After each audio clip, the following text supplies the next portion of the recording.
Jen, how is your gardens growing? Are you flooded? No, not at all. Oh, that's good. We're on a slope,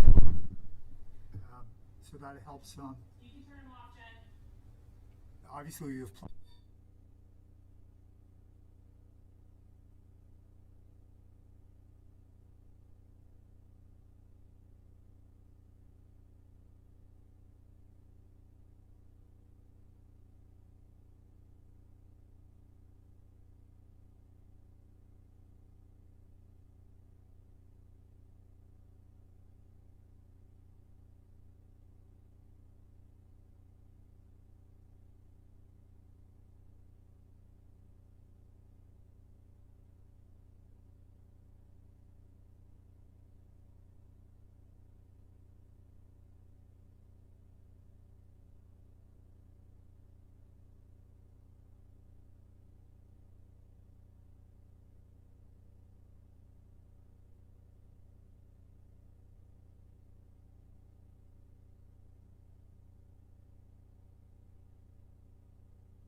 last night. What Yeah. meeting? President's meeting. I don't know. Oh, you had to remind me. Probably the single, That was last night? Huh. I could narrow it down to Hey one. Jen, Monday. can you, I'll I never need you to remember. call You have to Jamie send me and an try and email. troubleshoot. Relationship with So we've got, Why, am I in? look at this, So so the screen is showing up, Fine. but it's not actually showing what's on the computer, and if I hit play, Representatives of the park and You know, it's a place that I pull in at the same time. A wants to talk with B. They're not necessarily chewing up any of my stuff. People who live a half a mile away from one another. Wouldn't have any other reason other than the fact that They're probably I experts. don't need to be on. that's been, That's that's a fine. yeah, I don't know. We might have a problem. So I don't know what, like, it just, I don't know what, Can I have funny conversations about whatever? People I only see there, but I feel like they're friends. That was Sylvia on the committee? That's part of why I've stayed in as I much. wouldn't be part of and it. if he doesn't answer text, Because because he's that's spending 14 hours, It's only and in some cases, the president. it's people that you know. I know. But you don't really know. Yeah. But, you know, you want to spend it You can do dots again, all right? doing a similar kind of thing together. We'll see. Okay. I'd like that too. How many do you have playing darts? People who come in. Oh, about 20-some maybe. Voting. God, I haven't played darts in years. I I guess we have a lot of fun. Huh? longest I guess we chewing have a lot of conversation. fun. is Not too many before you actually list, Oh, then I'm in. ask me to read it. I haven't played in years. But I used to play almost every night. You can go into That was a long time ago. She's a ringer. She hasn't played in years. Guidelines before the open hearing. You're all mostly over TV screen and. Do you have another You pen? know, with you, usually bud? we've had a primary, Well, I don't know about that. I've been there. I know I have. particularly in my case, because I was everyone. gonna say.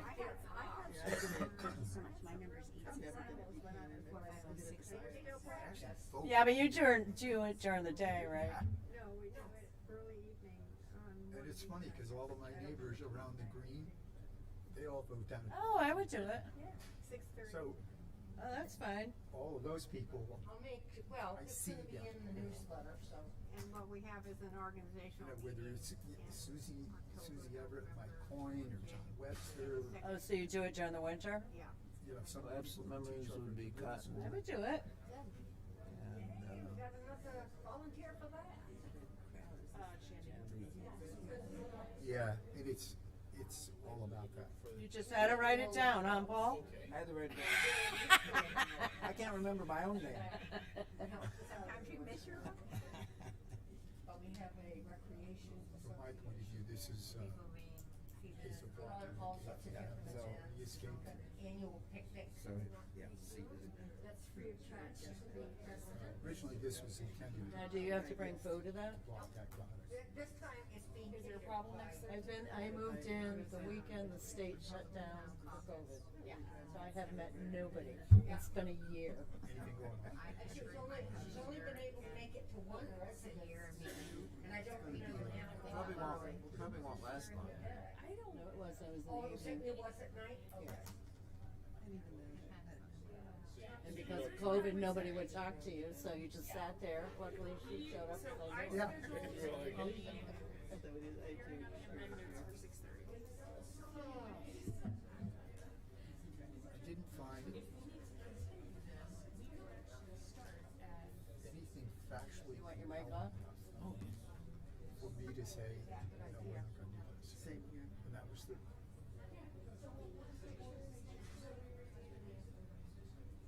lot of hysteria. and the single concern that I have is the one that Vera had most is about water. Me too. And I have to say, you talked with Paul afterwards. One of the things he said to me was, he said, you know how deep you're gonna go with these wells? He said, 80, 90, 100 feet. As much as 600 feet. of a sudden, you're not drawing water from, if you go down that deep, you may have a mile square that you're drawing water from. Okay. All it really did was it made you feel better about what Right. you had decided to do. Me too.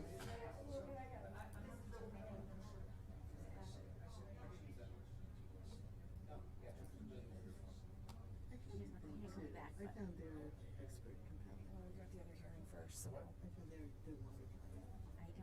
Like if it's an apple, you know how you do the air.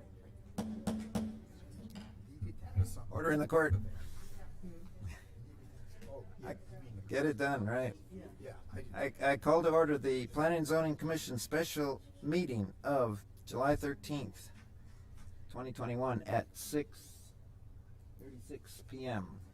we're at work. We have minutes from, members present, thank you.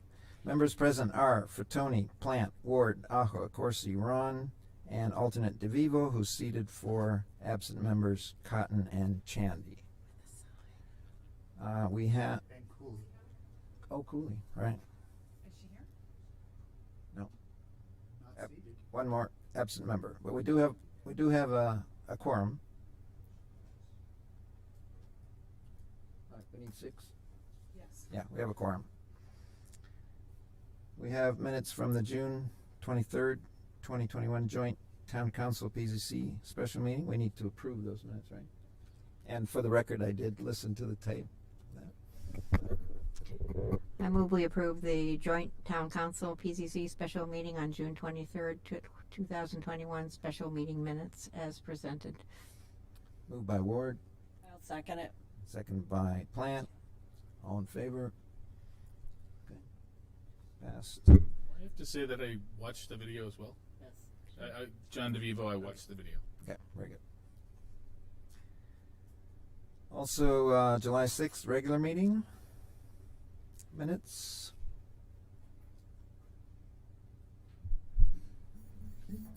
I move we accept the minutes as written. Okay. Moved by Corsi, Second? second by DeVivo. All in favor? I was just going to note for the record, it's unusual for me as the director to do minutes. Because of the situation, Vera, we did send this to Vera as the commission secretary for her review prior to uploading them to the packet and posting. So they had the official secretary's review prior to you voting on them. Okay. And it was unanimous, correct? Yes. Okay, so we have a couple of public hearings tonight. Linda, would you like to read the notice for us? Good evening. The following are the guidelines for this evening's public hearings. The purpose of tonight's hearings is to receive relevant information about the proposed applications from the public. Order and decorum shall be maintained at all times during the hearings. The Commission reserves the right to adjourn the hearings to another date and time if the discussion becomes unruly and unmanageable. The order of presentations will be applicant, then public comment, support, opposition, and then lastly, a request for additional information or someone who is undetermined or does not have a position. When addressing the Commission, please state your name and address and any party, group, or organization you represent, if any, for the record before beginning your comments. Limit your comments to the subject of the public hearing. Avoid repetition where possible. Summarize reports and letters that are submitted to the Commission rather than reading them aloud, as all written information is copied and distributed to members. Direct all questions and comments to the Chair. Do not attempt to engage in dialogue with members of the Commission, staff, or any other parties to the hearing. Speak clearly to ensure your comments are audible to members of the public watching from home and are recorded. Commission members may ask questions of anyone providing testimony, but will not discuss the relative merits of the application until the hearing is closed. Failure to abide by these policies and procedures may result in dismissal from the hearing. Okay, our first public hearing is special permit application of Glisten Diamonds. And I open the public hearing at 6:40 p.m. with the members present for Tony, Plant, Ward, Aho, Corsi, and Ron, and DeVivo, who is seated for absent members Cotton, Chandy, and Cooley. So we start with the applicant. I actually need to, You need to. yes, present some information to Okay. you. So bear with me. Computer monitor? And I apologize for anyone watching from home. We're having some technological issues that we're trying to resolve before our second hearing of the evening. So, Jen, if you could just turn the mic off until, thank you. All right. My microphone is on. And I will pull it closer. You do remember that I used to be told that I was too loud. So, I'm trying to moderate.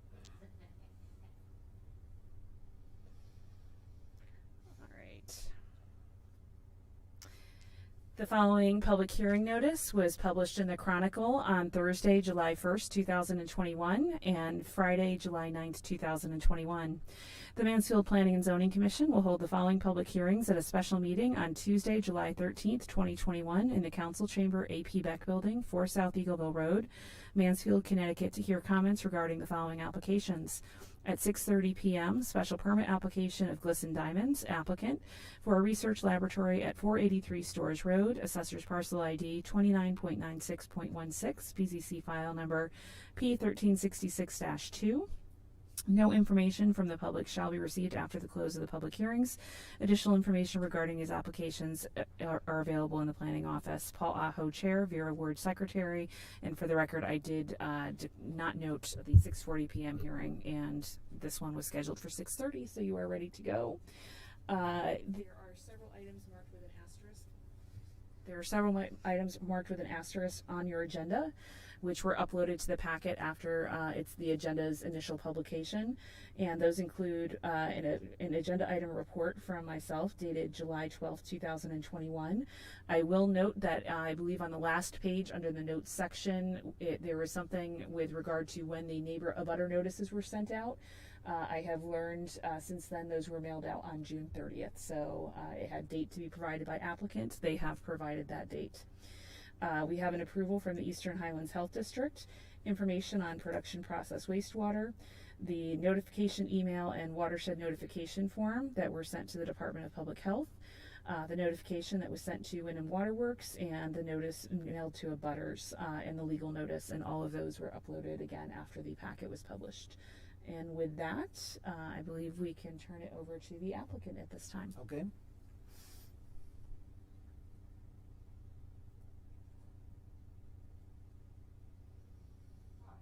I'm James Holman, and I am representing Glisten LLC, or Glisten Diamonds, as it is noted in our application. This is my first town hall meeting that I've attended in this context. I am a member of the Mansfield community. I live on Browns Road, which is very close to the 483 Storrs location that we are discussing tonight. I'm a professor of chemistry at the University of Connecticut, but for the purposes of tonight's hearing, I will be wearing my hat as a member of the Glisten LLC scientific team. So, shall I give an overview of our program Yes. at this time? Okay. So, how to begin? Our company specializes in coatings of materials that do not normally accept non-stick coatings. So you're very familiar with non-stick coatings in your day-to-day life that you're used in your cookware pans, and you have to stick that coating to your metal pan. What our company is focusing on is modifying materials that would not normally accept a non-stick coating. As you might guess from the name of the company, we're targeting the jewelry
two of the reasons that we were very interested in the site is, first, it's within very short distance to our home, so we can limit the use of traffic and parking at this site. And the chief scientist who will be employed full-time at the site is my spouse, who will be walking to the site for work, and she is quite enthusiastic about that arrangement.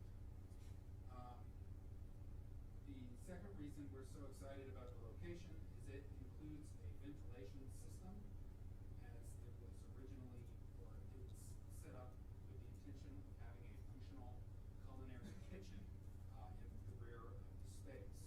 So with that ventilation in place, we don't need to make any modifications to the site in order to have a ventilated workspace to do our work.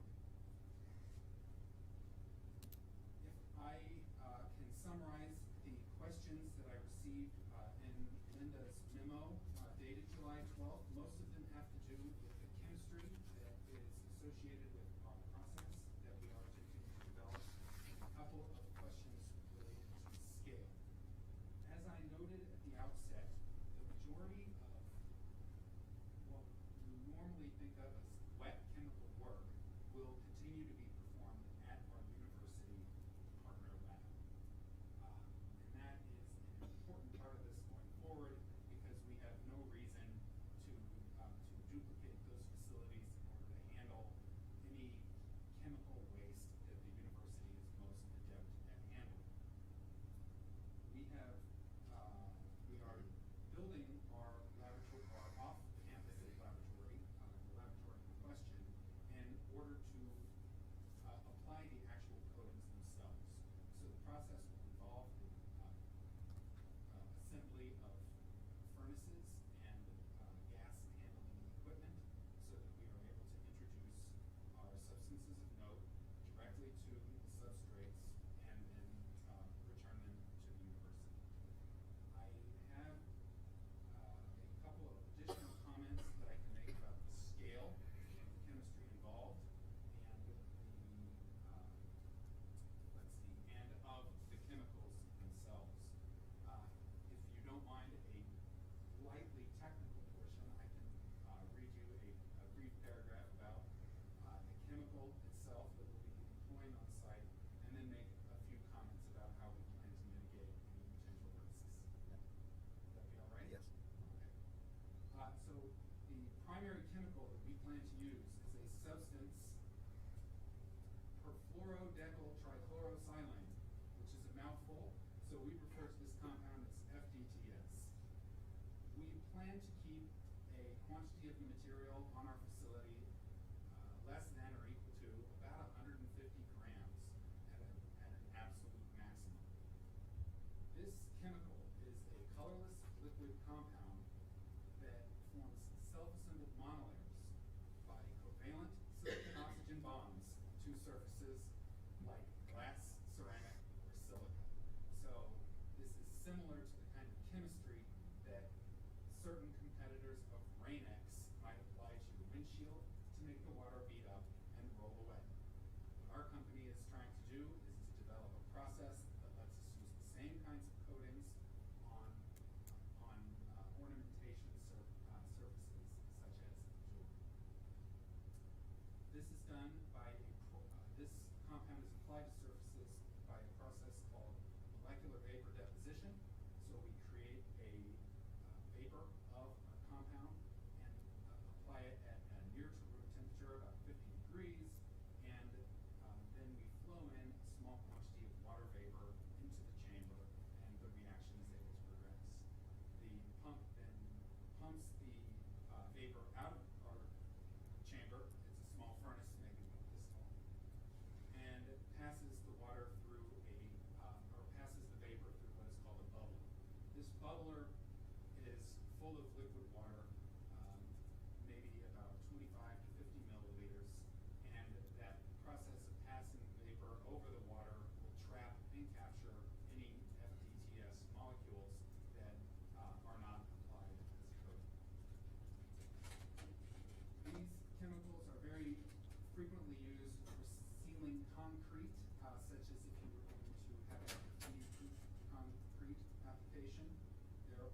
commonly employed in research for movable microparts, such as electronic equipment that you might find in a projector, some of the elements that are inside of the moving parts there.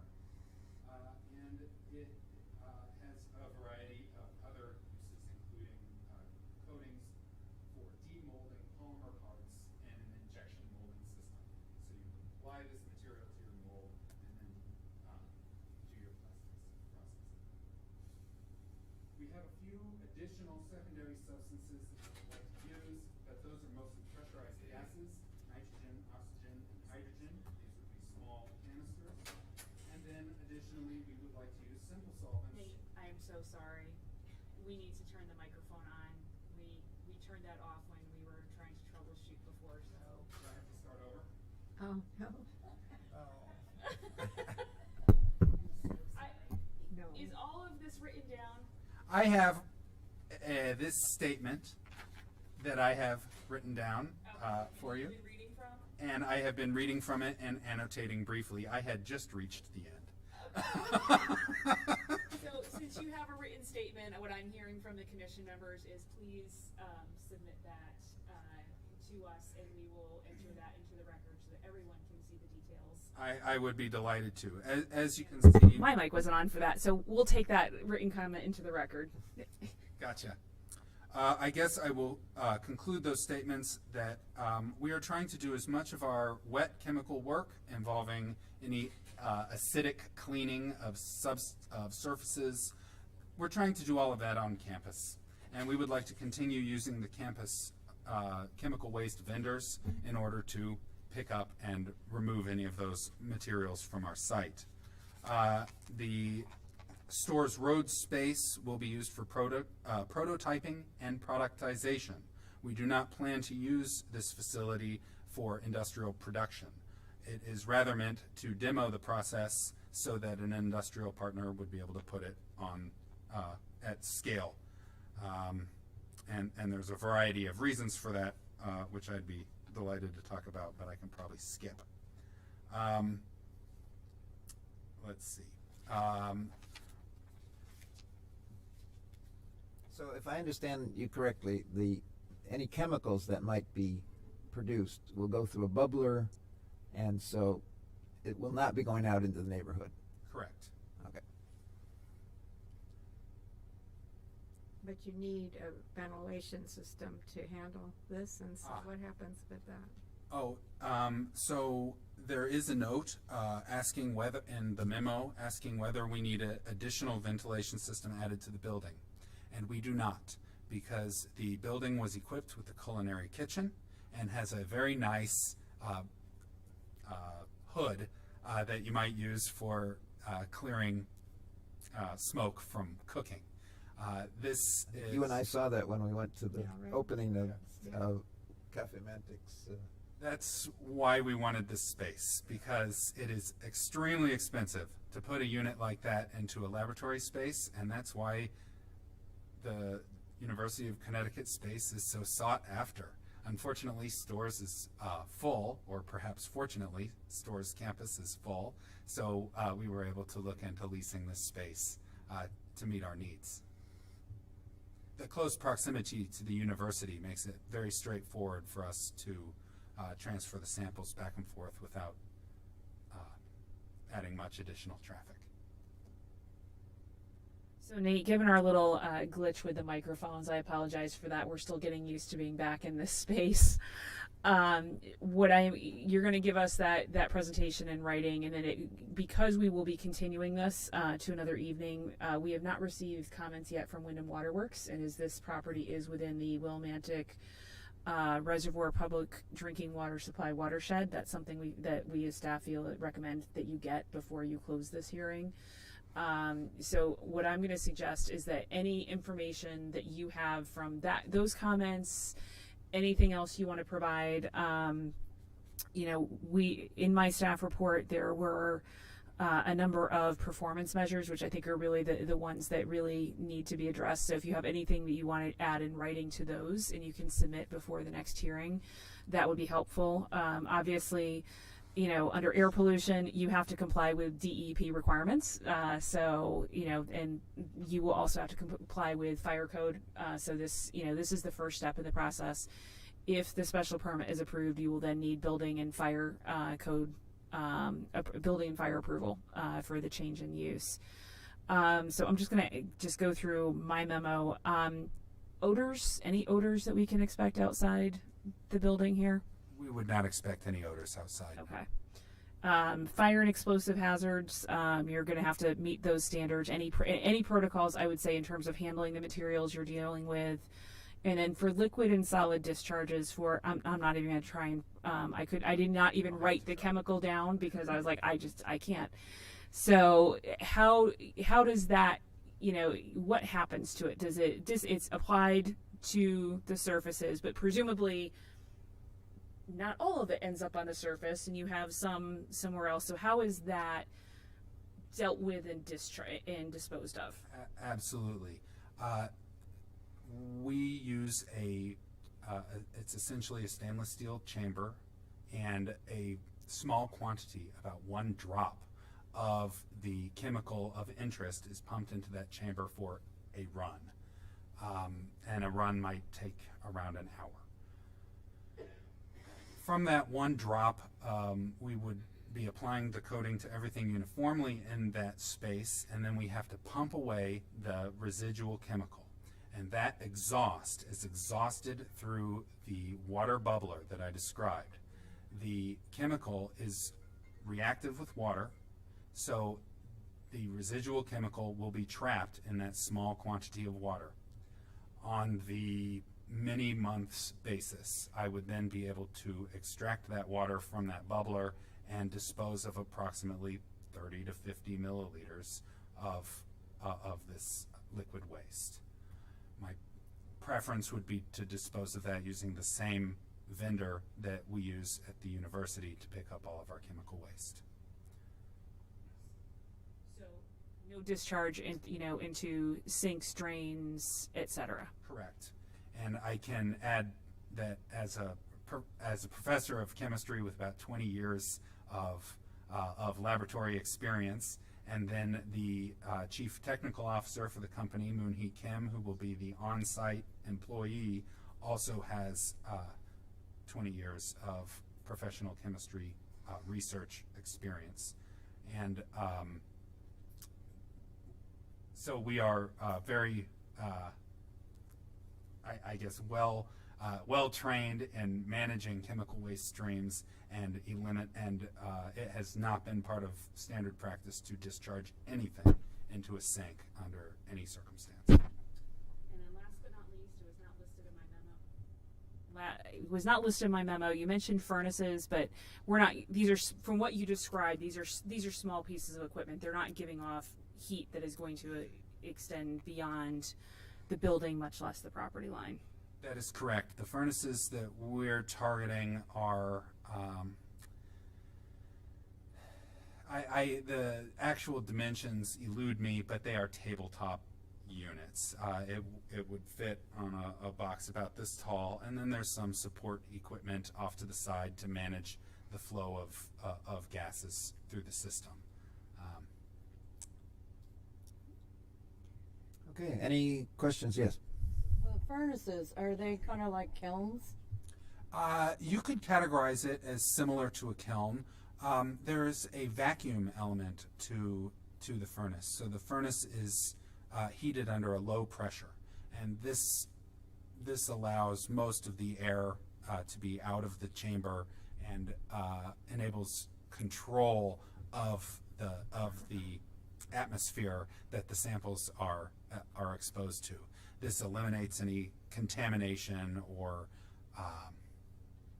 too much water vapor from our nice humid Connecticut air interfering with the process. So we measure in only exactly the amount of water that we need in vapor. And the other question I had is, you keep mentioning chemicals. Is there any hazard to being exposed to this, or spills? That's or anything an like that? excellent question, and I have a SDS safety data sheet that I would be happy to provide too. I can summarize the hazards. You wouldn't want to release any of this compound into the environment. Open the bottle and dump it out. It would be a strict no-no. We actually obtain the chemical directly from the vendor, and it is sealed in a stainless steel container. And this is not really meant to protect us. We use the same chemical in the laboratory in a regular glass bottle. It's really meant to protect the chemical from air. And then we can fit this stainless steel capsule to the equipment, and the equipment handles everything else. So we don't actually have to fill, transfer, or otherwise manage bottles of chemical at all. They're treated more like cartridges. And then the chemical itself has a couple of hazard classifications. It is skin and eye, skin corrosive and eye damaging.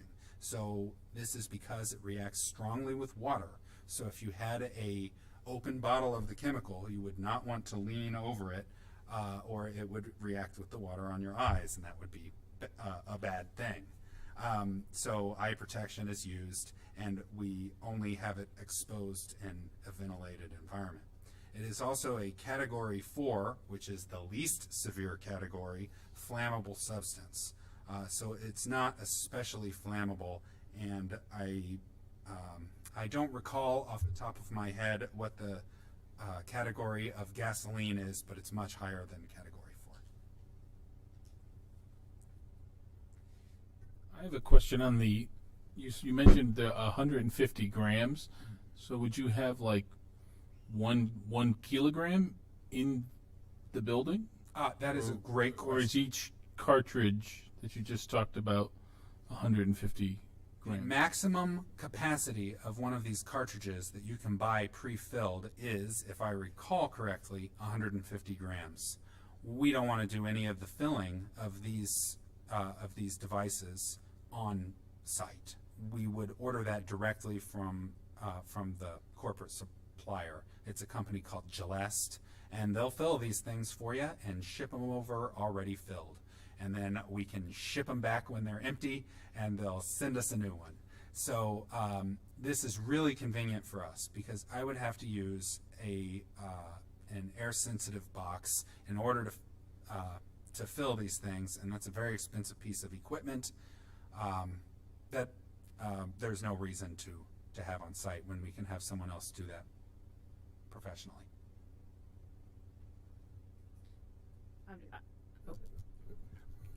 You're heating this with propane gas, electricity, which? Electricity.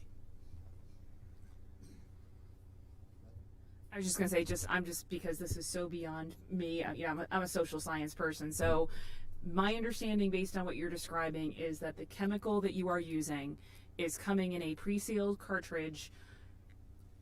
Closest thing I can think of for a layperson is a Keurig coffee maker. I take my little thing, I put it in the machine. I never see it makes my coffee, but that's it. So you're not pouring chemicals, you're not transferring anything, and when that cartridge runs out, you're sending it back.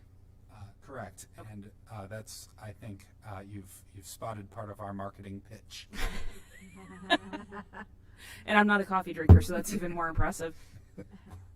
Luckily, our system is much more reusable than the Keurigs, so that is, I think, a benefit. Do you have to store these in a special way? I think just simply having it shipped from the company, this whole cartridge that I'm describing, it is wrapped in a heating element that'll heat it up to about 50-60 degrees Celsius in order to cause it to vaporize. And there's a small device that does that. Other than that, it's just we tighten the fittings and turn it on and set the pressure in the little computer display, and that will do the. So there's no chance of any, well, using her analogy, one of your K-cups has a hole in it. Yeah, well, it is a pretty thick, it's a thick gauge stainless steel. So if it did have a hole in it, what we would do is we would take that and we would seal the whole thing up in a plastic bag, and then seal that in another plastic bag or a 5-gallon bucket and ship it back for replacement. I think that would be what we would do in that eventuality. May I ask you how you receive this and how you ship them back? What means? That's a really good question. We haven't actually bought one yet. So I know that the company, we would create a quote with the company and Gilleste, and the company will fill that for us and then deliver it the same that they would deliver any other products in their catalog. It comes by truck or by mail? It would come by mail. By mail. How many people will actually, oh, I'm sorry. How many people are actually going to be in this lab at all times? That's another good question. I had a couple notes on that point, so thank you for reminding me. So the space itself is a little bigger than we need in the first year, but the other advantages of the site, plus the ability to grow a little bit over the years, is one of the reasons we're so interested. So at first, the only full-time employee will be my spouse, Moon Hee, who will be the leading the effort inside the building, and she'll be putting the equipment together and operating it. She plans to hire an additional technical staff employee. So we are looking at UConn graduates of the chemistry department and people like that that might be interested in joining the team. Beyond that, I think the company needs to get through some productization first before we can think about adding any further on-site employees. There are other employees of the company spread around the country. We were originally based in California, which is where a lot of the research was done before we started, before I moved to Connecticut. So some of that personnel is still in California, and they may come to visit, but that wouldn't be an everyday kind of commute. Did you have a question, Katie? My question was on safety. That you're in a building that's got an insurance company right next door to it, and I would suspect you're going to have all of the safety measures that any chemical lab would have, like a shower to rinse somebody down. In your thing, I saw you're going to have lab coats, goggles, gloves, that type of thing. But do you have other things in mind in case there's a disaster?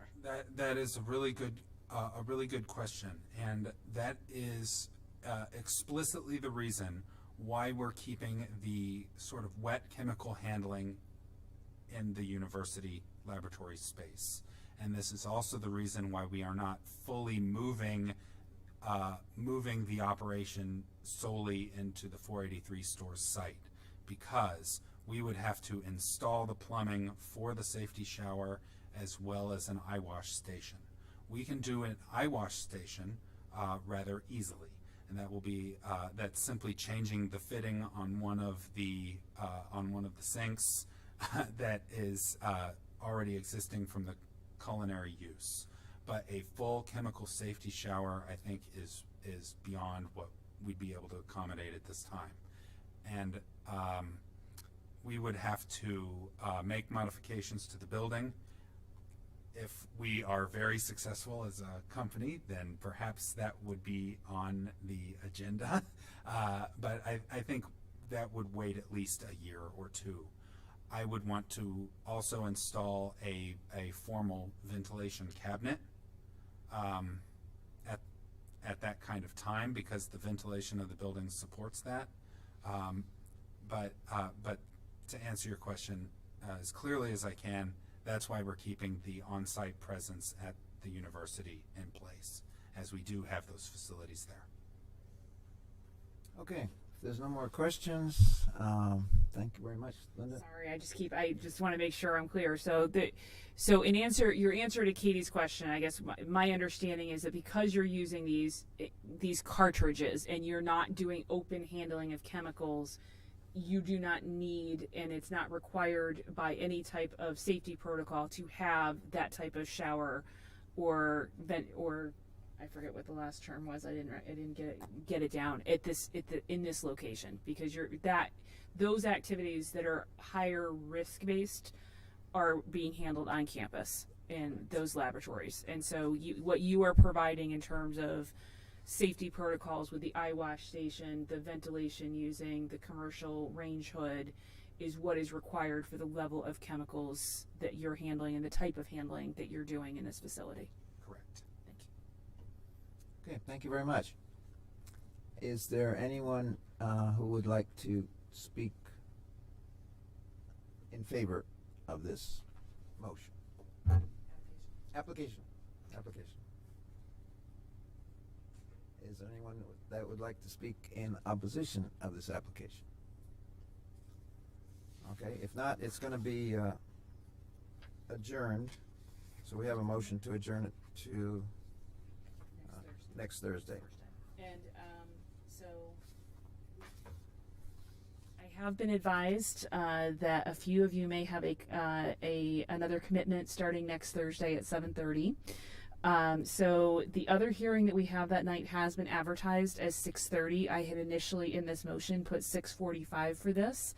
If people can start earlier, we could do this at 6 or 6:15 to hopefully get this done quicker. And I understand your other commitment is in this building, so if you need a space with a computer to come and do that so you don't have travel time, let us know and we can arrange for you to participate virtually that way. 6 o'clock okay for people? Let's do 6 o'clock. Time, Paul? 6 o'clock? Can you do 6 Okay. o'clock? Okay. 6 o'clock? Vera Ward, move to adjourn the public hearing on a special permit application of Glisten Diamonds for a change in non-conforming use at 483 Stores Road, PZ File 1366-2, to 6 p.m. on Thursday, July 22nd, 2021, via virtual meeting. Information on how to participate in the virtual hearing will be included on the meeting agenda. Moved by Ward. Second by DeVivo. All in favor? Okay. That was a unanimous. Unanimously, yes. Yep. And the hearing is closed for this evening Oh, at that's right. 7:13 p.m. Thank you. Closed at what time? 7:13. 13. Okay, we have another public hearing. Application to designate Browns Road between Mansfield City Road and Chatham Drive as a scenic road. And do we have a notification? Yeah. The following public hearing notice was published in the Chronicle on Thursday, July 1st, 2021, and Friday, July 9th, 2021. The Mansfield Planning and Zoning Commission will hold the following public hearings at a special meeting on Tuesday, July 13th, 2021, in the Council Chamber, AP Beck Building, 4 South Eagleville Road, Mansfield, Connecticut, to hear comments regarding the following applications. At 6:40 p.m., Scenic Road application of Scott and Ellie Rhodes, applicant, to designate a portion of Browns Road from the intersection of Mansfield City Road to the intersection of Chatham Drive as a designated scenic road pursuant to Chapter 155 of the Mansfield Town Ordinances, PZC file number 1010-10. No information from the public shall be received after the close of the public hearings. Additional information regarding these applications are available in the planning office. Paul Aho, Chair, Vera Ward, Secretary. There are several items that were with this application that were uploaded to the packet. Now, I apologize. There are several items that were uploaded to the packet after the initial publication of the agenda, including a communication that was received today, July 13th, 2021, from Scott and Rebecca Lehman. My memo, which is dated July 12th, 2021, and listed as agenda item report, Browns Road Scenic Designation. Joshua's Trust Support, which is their signature on the petition that had been circulated by the neighborhood. And the legal notice that I just read into the record. Okay, so the public hearing is open at 7:15 p.m. Members present are Tony Plant, Ward, Aho, Corsi, Ron, and alternate DeVivo, who is seated. So, do we have a presentation from the applicant? I believe we do, and I think the question is whether our technology has been. Let's turn the microphone on. Mike's on. Okay. I won't need this until the end. Okay. I'll need about 5 or 6 minutes. Okay. Thank you for your help. Okay. Good evening. My name is Scott Rhodes, 422 Browns Road. We're here to consider an application for designated scenic road from Mansfield City Road to Chatham. This meeting or hearing could have happened 10 years ago, or 50 years ago, or 100 years ago. There have been times in the past few years where neighbors talked about it. We just didn't act on it. You know, Browns Road used to be called Meeting House Road. Some of you know Roberta Smith. I got to know her several years ago, and I visited her a couple of weeks ago. And she's very interesting, as you know. She just turned 100 years old. Wrote 5 books on Mansfield history and is writing one right now on a town clerk in Mansfield who was a town clerk for 50 years, way back, and started in George Washington's time. The Meeting House Road goes down to the end of the road, and as you know, there's a famous stone wall because the road gets steep, and people would walk on that wall so they don't have to get their feet muddy on the road. And there's a stairs right next to it before you get to the church, and that's called the Doing Wall, maybe the most famous wall in the area. Roberta Smith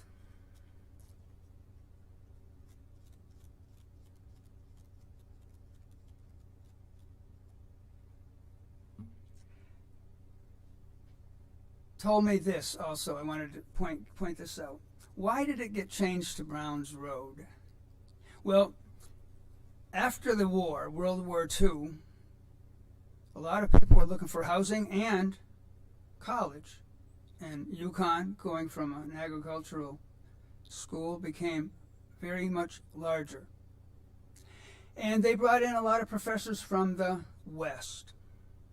And according to Roberta Smith, some of them didn't like the old-fashioned names. So Browns Road became the new road name.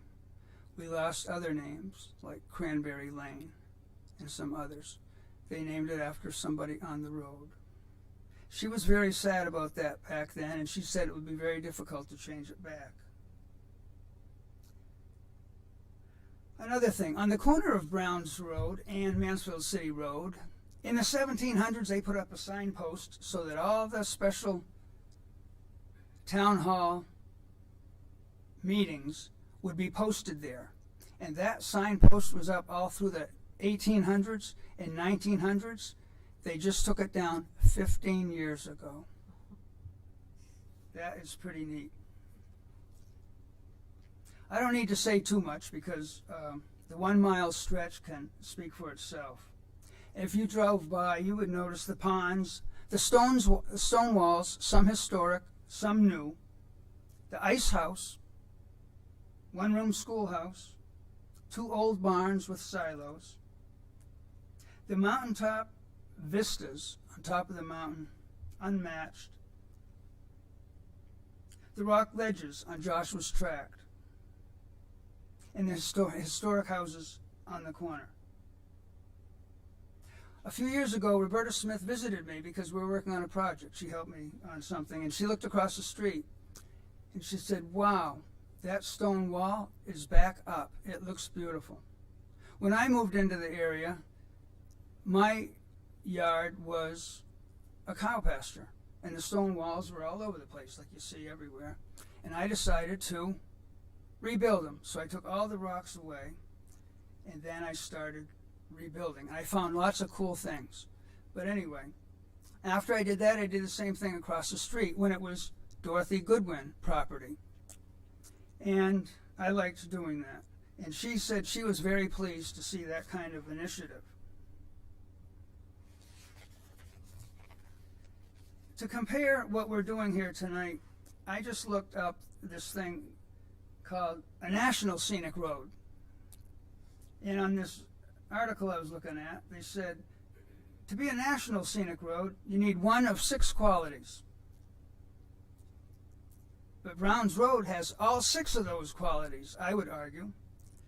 And I could go into detail, but I'm just going to name them. Scenic quality, natural quality, historical quality, cultural quality, archaeological quality, and recreational quality.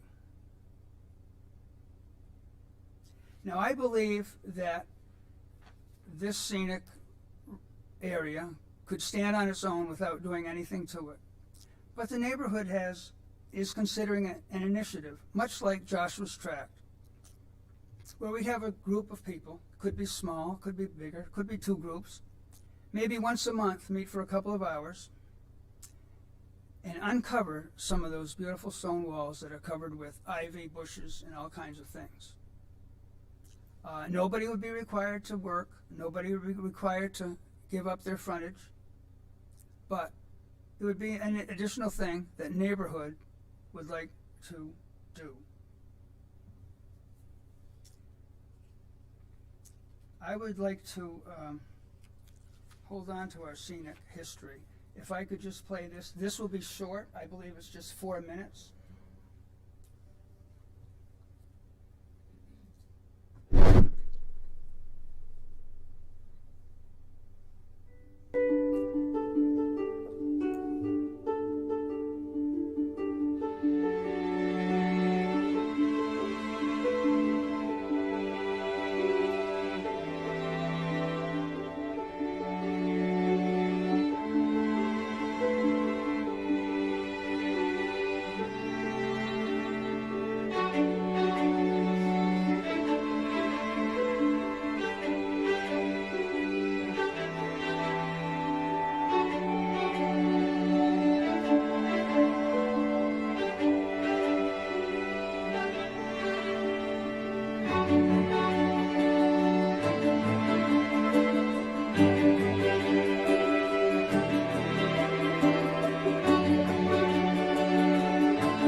Thank you.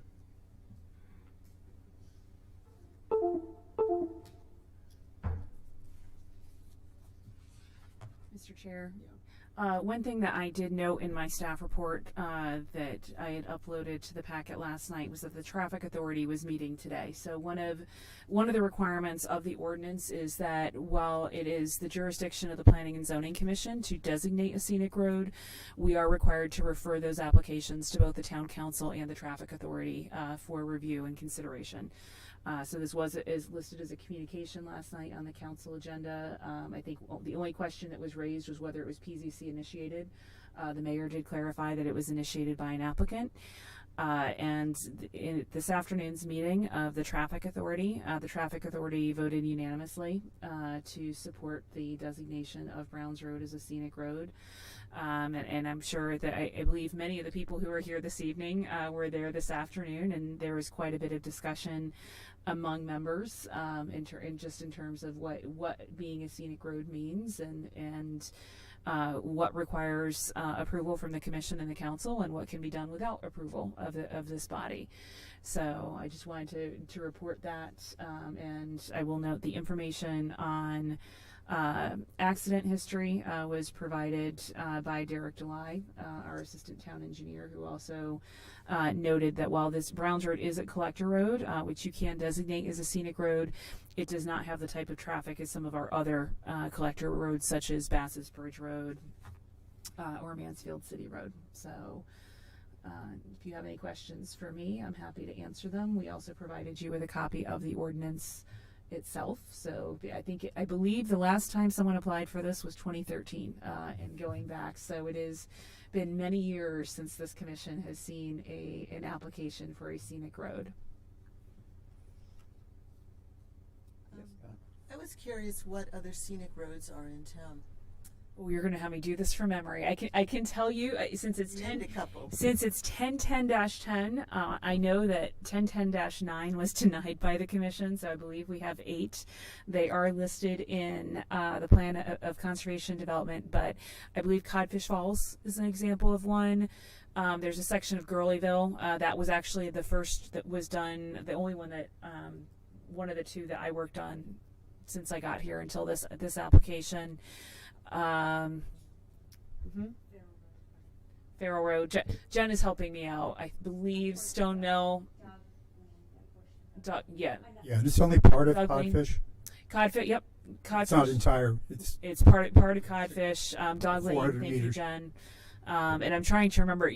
Quite frankly, the other thing I would note is that in terms of the commission reviewing actions or alterations on those roads, the only thing I've been here 10 years, and the only applications I remember for alterations to scenic roads that the commission has considered has been one driveway for a subdivision on, I believe, Codfish Falls, and then tree removal. So most of one of Ken's trees. I wasn't going to say that, but yes. But I will. One of Mr. Ron's trees. And then for the most part, it's actually been mostly tree removal when Eversource is doing their large projects in the summer for doing maintenance along their utility lines. If you're doing pruning, if you are removing dead, diseased, hazardous trees, no approval from the commission is required. But if they're asking to take out a healthy tree on a scenic road, then that is something that comes before you. So that's not to say there are a whole list, if you look at the ordinance, of activity types that would require commission approval, including drainage improvements on the road, pavement, with the exception of things like crack sealing. So if it's a more major road project, that would require commission and council approval. But anything that is an emergency, and Jen has very kindly, as I've been talking, pulled up the list. So Codfish Falls Road, Old Turnpike Road, Summit Road, Mount Hope Road from Wormwood Hill to the Chaplin Town line, Dog Lane from Bundy Lane to the crest of the hill east of Route 195, Farrell Road, Stone Mill Road, Gurleyville Road from Codfish Falls to a point 635 feet east of the intersection with Horse Barn Hill Road, and Mount Hope Road. So, and the Gurleyville, I believe that might have had to do with the fact that there's still some Yukon facilities back in that area which weren't considered exactly scenic. And I believe that's why we did to the point 635 feet east. We do typically prefer to go intersection to intersection. Okay. Would anyone like to speak in favor of the, and in the public? Yes. Go ahead. Judith Lovedahl did email in advance and asked to speak. Hi, I'm Judy Lovedahl. I'm a resident of Browns Road, and I'm in favor of the scenic road request. I think it's very clear that that proposal meets or exceeds all the criteria specified, B, C, D, E, and F. The only thing it is not is dirt. So all the necessary criteria to establish it as a scenic road are met. A picture is worth 1,000 words, Scott. And I thank you and the neighbors that put together that incredible job of presenting the history and capturing really the breathtaking beauty of a very special part of town, which to me embodies the concept of rural, historic, and preservation. Browns Road is lined, as indicated, with stone walls, trees, homes, and barns, and I have the pleasure of living in the original Browns house, of which the road got renamed for, which was a family farm that we're so blessed to overlook 1,000 acres of preserved farmland. I was drawn back to this area because of the focus on preservation and the rural characteristics that many of the folks that supported this proposal have also stated, after seeing some very irresponsible development in other parts of the state.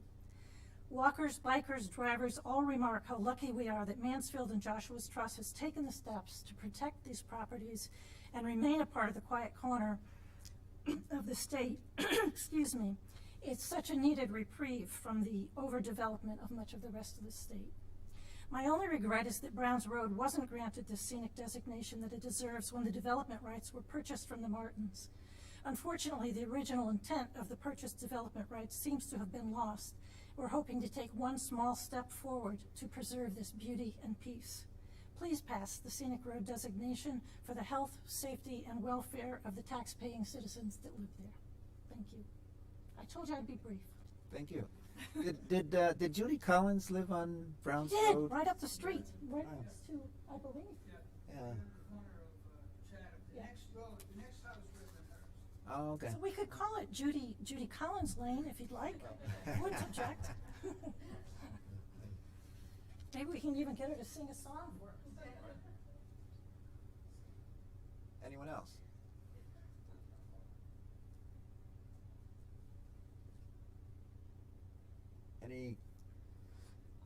Anyone like to speak in opposition? Mr. Chairman, I have a question. I guess since Mr. Rhodes did the initial presentation, Okay, yeah. perhaps he could answer. Okay. You mentioned earlier, you described the road as having 6 qualities. To the microphone for us. Thanks. Those qualities, regardless of whatever we decide tonight, the road will have those same qualities tomorrow, correct? Correct. What is it that you're afraid of happening? This is Because- my life. This is my retirement. I want the town to have one extra look at any future changes. That's what drives this. And it deserves to be a scenic road because there's such a thing as a scenic road. And if there is such a thing as a scenic road, why not this area? This might have been the first one in town if people got together and did that. I talked with some very nice people today at the town hall, and some of them said, you know, if we only had one, or I'm for it, that should be it right there. So, yes, part of it is when I go out into my yard, I moved there in '87, I say, wow, this is very nice. I got the woods across the street, it's quiet in the backyard, I have my art studio back there, sit by the fire. I say, this is not going to change, this is good. And I love it here. And I don't plan to go anywhere. And you know what? All the neighbors that moved in there in '87, they're all there. Nobody went anywhere. They like it here. We love it here. And if we can tell the town that we love it here and we don't want to see any more changes than are necessary, then that's what we want to say.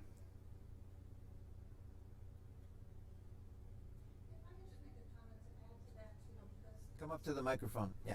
The roads were very kind to have the neighborhood all get together, and as I think he mentioned, Which, please speak into the mic. Thank you. Don't hear me.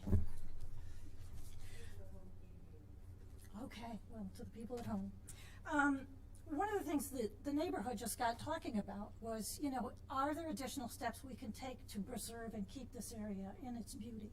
And one of the things Scott's trying to organize is a clearing of some of the stone walls that are completely overgrown, and I'm a guilty one for that. Many years first. But the only thing that we also talked about is we really need some help slowing down the traffic and maybe stopping as much of the through traffic. You know, you have 32, you have 195, you have 44, you have 6, you have through roads. And so the hope was that by having scenic road signs up and establishing and designated that, maybe we could have an impact to just kind of keep the peace, if you will. Living on 2 sections of a scenic road, I wish that were true. It's not. We can hope. Any other questions? I've seen it work very effectively in other towns, by the way, so who knows? There's always hope. Yeah, John. I have a question. It's more for Linda. Would this stop if in 25 years they decide to put a sidewalk so people can walk down the scenic road? Would this stop? That would come to the commission, and then we would approve it, or well, not us, but the next people 25 years from now, or So a couple of things. Once, and I literally pulled the ordinance up because I had, again, we don't do this often. I had a feeling questions might come up. So first of all, once the road is designated, the commission could rescind it using the same process, having a public hearing. But the other thing that remains the same is that you need the written concurrence of a majority of the frontage owners. So for example, if in 10 years over 50% of the frontage owners of frontage on Codfish Falls were to say, you know what, we really don't want this scenic road thing anymore, they could come to the commission and say, please take this away. We'd go through the same process. So there's a way to rescind it. It's not an easy way. Again, it really relies on the property owners the same way this process does.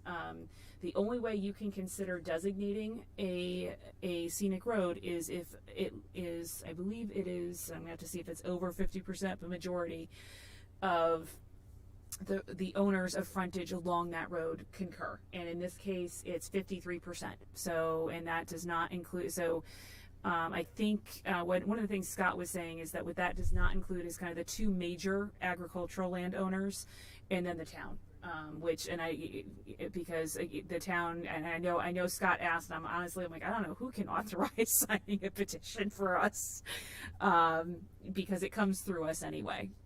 But they did achieve 53%. In terms of alterations or improvements, such as the addition of a sidewalk, what the ordinance specifies is that any highway which has been designated as a scenic road under this chapter may be altered or improved, including but not limited to widening of the right-of-way or traveled portion of the highway, paving, changing the grade, removing the stone walls, ledge or boulders, installation of drainage facilities, straightening, removal of vegetation, including mature trees, provided that the Planning and Zoning Commission determines that said alterations or improvements are necessary to protect and promote public safety in conjunction with the approval of a new driveway, a new highway, or a new subdivision or other land use development that is accessed by the subject scenic road and is under Planning and Zoning Commission's regulatory jurisdiction. Any alteration or improvement requires that you have a public hearing. They have to be the minimum necessary to address safety issues associated with the new driveway, highway, or land use development. And any approved alteration or improvement has to be designed to minimize impacts on the scenic characteristics of the scenic road. It also requires, in your role as the Inland Wetlands Agency, you'll be familiar with this terminology, it requires an alternatives assessment. So if you're asking to do X, what have you considered as an alternative to that might have less impact on the scenic road? So that is part of it. And you also have the ability, to essentially require mitigating factors. So you can require stone wall relocation and reconstruction, planting of new trees, shrubs, and flowers, installation of underground utilities, and other mitigating measures. So if, in conjunction with approving alterations. So you can't just go out, for example, if you were to approve this today, you cannot simply go out and say, you know what, you all need to now underground all of your utilities. It comes into play if you have an application that's coming in on the scenic, on the scenic road that is subject to your jurisdiction, and if the town is proposing any changes to the roadway itself that fall under that list. So the addition of sidewalks would be one of those where that is something that Public Works would have to bring forward to the commission for review.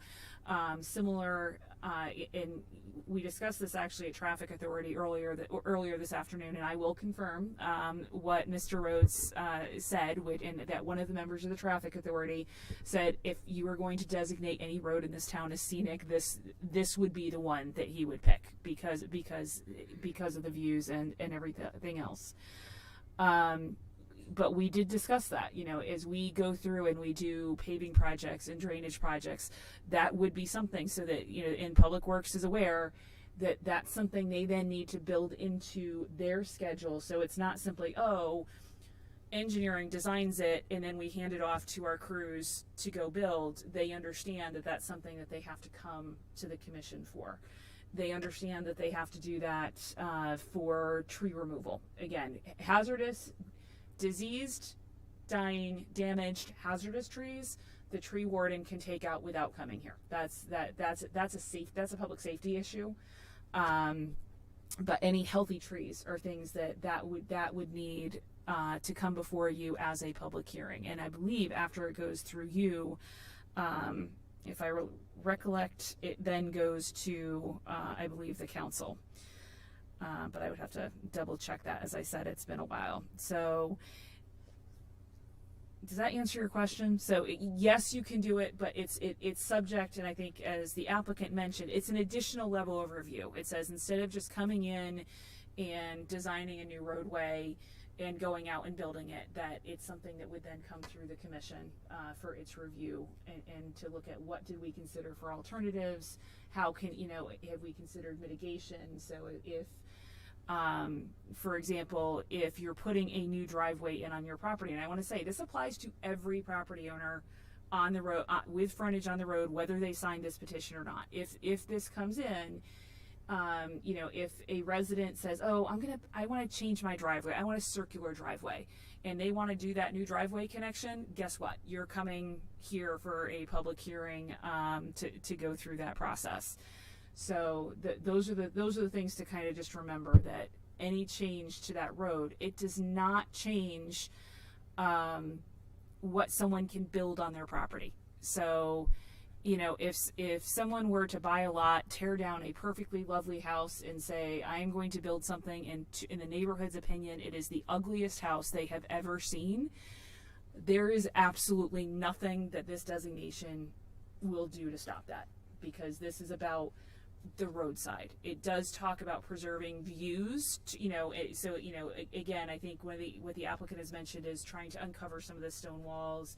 If you look at some of the other criteria, it talks about, kind of maintaining vegetation to preserve views and things of that nature, but it's something that is going to stop someone from building something that's atrocious on their property. There's not a design standard here that would apply to that, if that makes sense to folks. Any other questions? That does make sense to me. I guess my question dealt with the other parts of Browns Road that last summer they were fixing the stormwater system. I would assume they're going to continue and do the other half of Brown Roads. I mean, why would you only do one half? So they will be coming to us and saying, or have they already? Is that kind of in the works?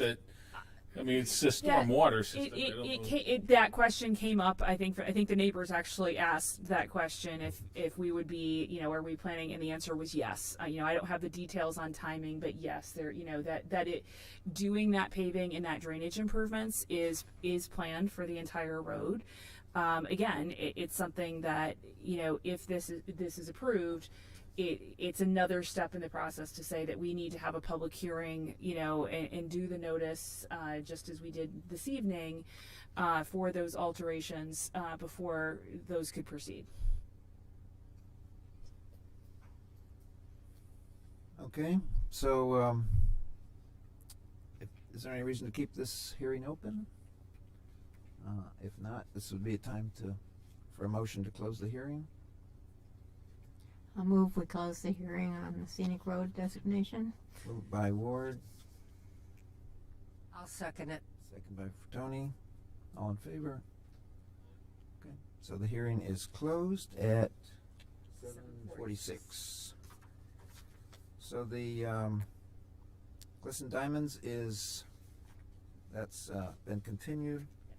So now we can consider the application for the scenic road designation.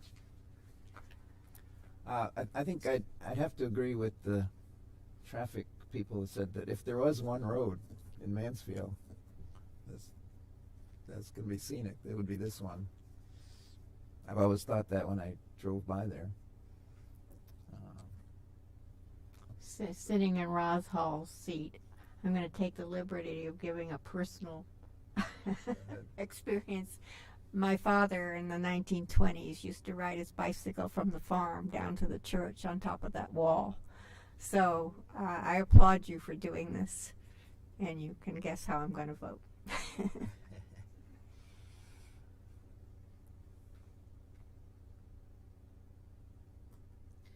And I'm just going to add one thing because I had a chance to scroll through the ordinance. So any alteration, it has to be approved. So we go through, you would hold a public hearing as the Planning and Zoning Commission. You would make a recommendation to the town council. So if you recommend approval of the alteration, it's a simple majority vote for the town council to approve it. If you recommend against an alteration, then they would need a 2/3 vote, or a super majority in order to approve the alteration. Okay, if there's any more discussion, we have a motion to put forward.